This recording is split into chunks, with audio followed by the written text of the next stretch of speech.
এখানে মনে একটা লাশ করে রয়েছে। আচ্ছা, আমি এসে পান খেতে এসে তারপরে আমি ওয়ালটা পেয়ে দেখলাম সত্যি এখানে একটা মেয়েলিকে লাশ করে রয়েছে। মেয়েলিকের মতো লাগতেছে এটা না, কোন জায়গা? এটা ডিমসাগরে পুকুরটা। কি মনে হইতেছে এটা?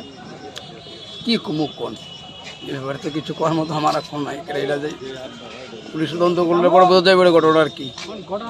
এখন তো কিছু বলা সম্ভব না। লেকে পাওয়া গেছে এরকম একটা ইনফরমেশন আইছে, তো আমরা আইলাম। এখনো দেখতেছি আমরা এসএফএসএল টিম আইছে, তো বাকিটা ইনভেস্টিগেশনের পরে কইতে পারবো কি ঘটনা আছে। পরিচয় কি পাওয়া গেছে কিছু? না না, আননোন, এখনো পর্যন্ত আননোনই আছে। বয়স আনুমানিক কিরকম হতে পারে? বয়স আনুমানিক তো এই যে মিডল এজের হবো, তো আন্দাজ 50 অ্যাবাভ হবো। কি মনে হইতেছে ম্যাডাম? এখনো কিছু মনে হইতেছে না, আমরা তো জাস্ট শুরুই করছি না এখনো ইনভেস্টিগেশন। Thank you.